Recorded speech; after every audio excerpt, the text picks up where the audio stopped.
Apa itu tauhid? Tauhid dari kata wahada yuwahidu tauhidan, ay ja'alahu wahidan. Tauhid itu dari kata wahada, artinya menjadikannya esa. Artinya Allah Subhanahu wa taala tunggal, esa. Dalam apa?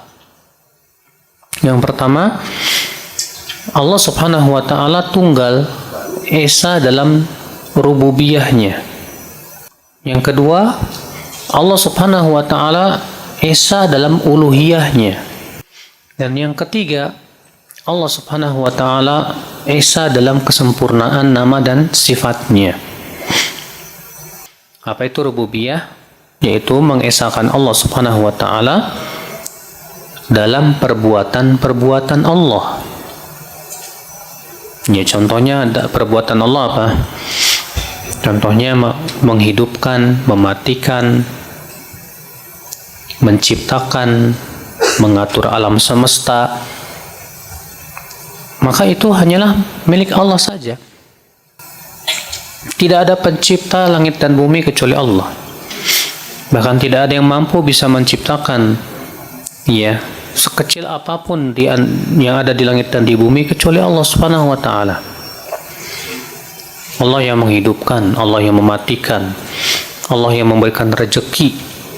Siapapun tidak akan mampu memberikan rezeki. Yang bisa memberikan rezeki hanyalah Allah Subhanahu wa taala saja. Adapun uluhiyah, yaitu meyakini keesaan Allah dalam uluhiyahnya, dalam artian wajib diyakini bahwa Allah satu-satunya zat yang berhak disembah. Ya, satu-satunya zat yang berhak diibadahi. Berarti semua ibadah hanya untuk Allah saja, tidak untuk yang lainnya. Ibadah berupa ibadah hati seperti tawakal, seperti takut, seperti cinta, seperti berharap. Itu ibadah hanya untuk Allah. Demikian pula seperti sholat, seperti zakat, seperti zikir, dan yang lainnya. Maka itu semua ibadah hanya untuk Allah, tidak untuk yang lainnya. Dan yang ketiga apa? Yaitu tauhid dalam kita esakan Allah dalam kesempurnaan nama dan sifatnya. Tidak ada yang memiliki nama dan sifat yang paling istimewa dan sangat istimewa, yang sangat sempurna kecuali Allah Subhanahu wa taala. Oh, siapa Allah, bagaimana Allah, itu sudah jelas ya. Kemudian apa Allah, sama jelaskan. Hanya pertanyaan apa Allah, Allah cukup menjawab laisa kamitslihi syai'un. Ya, walam yakul lahu kufuwan ahad. Jadi Allah tidak bisa makan dengan yang lain. Oke.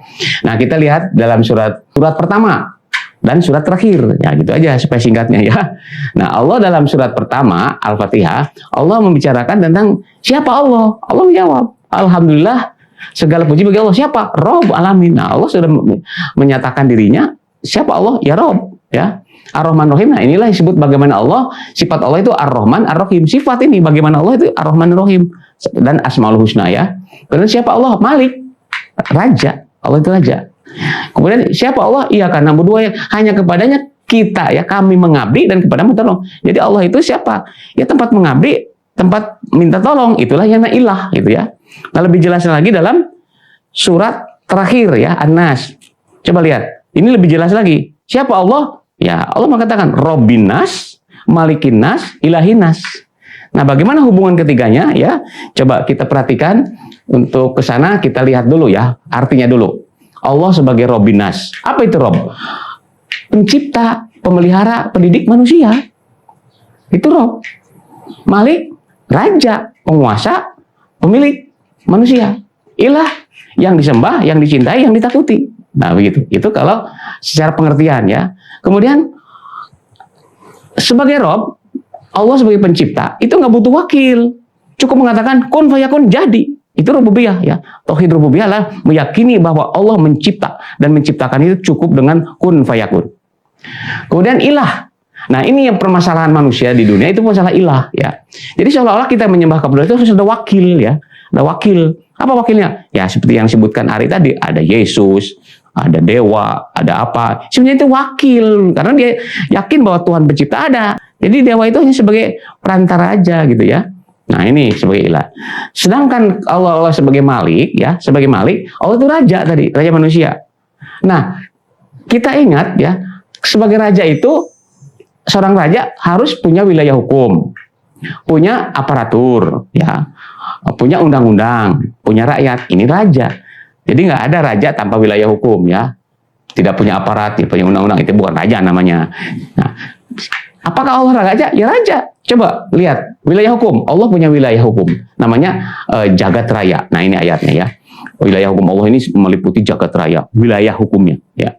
Kemudian aparaturnya itu malaikat. Malaikat ini ya artinya aparatur ya. Kemudian Rasulullah juga aparat. Untuk di muka bumi itu Rasulullah ya, untuk mengejawantahkan kitabullah tadi ya. Nah, undang-undang kitabullah ya. Allah itu punya undang-undang namanya kitabullah. Kemudian Allah punya umat, punya rakyat, ya punya, yaitu makhluknya sendiri. Nah, jadi Allah sebagai raja. Hanya masalahnya kalau Allah sebagai raja bagaimana? Nah, gitu ya. Nah, ini yang perlu dipahami adalah ini coba lihat. Ya. Hubungan Allah dan Rasul. Jadi kalau kita lihat dalam rukun iman ya, rukun iman ini ya, rukun iman. Pertama iman kepada Allah. Ya, iman kepada Allah, kemudian iman kepada malaikat, iman kepada kitabullah, iman kepada Rasulullah. Ini kan rukun iman 1 2 3 4 ya. Jadi Allah menurunkan kitab melalui malaikat kepada Rasulullah untuk menjadi aturan namanya al-Islam. Nah, itu ya. Ini ya. Kemudian ini coba lihat, perhatikan rukun iman ya. Rukun iman kepada Allah sebagai Malik, iman kepada malaikat sebagai aparat, iman kepada kitabullah sebagai undang-undang, iman kepada Rasulullah sebagai petugas. Sedangkan iman yang kelima adalah tujuan akhir. Kita harus yakin kepada hari akhir. Wabil akhiratihum yuqinun. Nah, karena manusia tidak yakin kepada akhirat, dia hidupnya ya kufur gitu ya. Nah, iman ke akhirat ini bagi orang yang berbuat baik, yang melaksanakan undang-undang, yang taat kepada Allah dan Rasul, maka dia surga. Sedangkan bagi yang tidak taat kepada Allah dan Rasulnya dan kepada kitabullah, maka dia neraka. Nah, kita harus yakin ini ya, iman kepada hari akhir. Kemudian yang terakhir iman kepada qada dan qadar. Jadi ketentuan Allah ya. Jadi kita harus yakin kepada ketentuan Allah ya.